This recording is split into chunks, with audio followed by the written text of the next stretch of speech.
Sri Devi DA bikin juri dangdut Akademi 5 terpukau.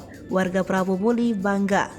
Penampilan Sri Devi DA bawakan lagu daerah Prabu Muli berjudul Seinggo Sepemunyian membuat panggung dangdut Akademi 5 Indosiar makin menggelegar. Sri Devi DA menjadi perwakilan daerah Prabu Muli yang berhasil masuk ke babak 3 besar dangdut Akademi Indosiar, memberikan penampilan terbaiknya dalam bernyanyi. Bukan hanya berkompetisi, Sri Devi DA menjadi sosok yang mengharumkan nama daerah Prabu Muli.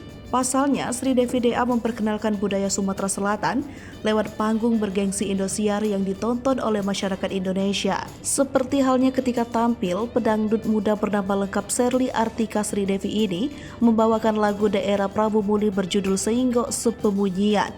Lagu tersebut merupakan lagu daerah Prabu Muli yang memiliki makna seya sekata, bukan hanya lagu daerah. Seinggo Sepemunyian menjadi moto daerah Prabu Muli. Tujuan dari moto Seinggo Sepemunyian juga yakni masyarakat Prabu Muli yang serasi satu tujuan, kompak, akur, dan seiring sejalan. Dengan suara merdu dan nada lagu yang mendayu-dayu, membuat penampilan Sri Devi semakin memukau para juri dan pendukungnya.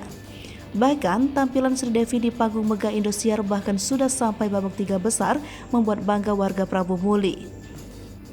Saat ini Sri Devi bersama dengan peserta dangdut Akademi 5 lainnya yakni Alvan, Ebi, dan Mardon bersaing untuk menjadi juara DA5. Pada penampilan terbaru Sri Devi DA sukses membuat banyak orang terhanyut dalam lagu yang dibawakannya. Sri Devi merupakan seorang peserta dari Prabu Muli yang saat ini tengah berkompetisi di Dangdut Akademi 5. Dalam program kompetisi dangdut yang digelar dengan berbagai peserta dari penjuru daerah tersebut, Sri Devi mewakili Provinsi Sumatera Selatan. Sri Devi yang masih sangat muda menjadi peserta andalan dari daerah Sumatera terutama Prabu Muli. Bahkan Sri Devi juga memiliki kedekatan dengan Rara Lida yang sama-sama merupakan daerah asal Prabu Muli. Diketahui jika di awal audisi Sri Devi merupakan teman satu sanggar Rara Lida saat di kampung halaman. Kini pemilik nama lengkap Sherly Artika Devi ini mengikuti jejak Rara Lida untuk bertarung di Indosiar.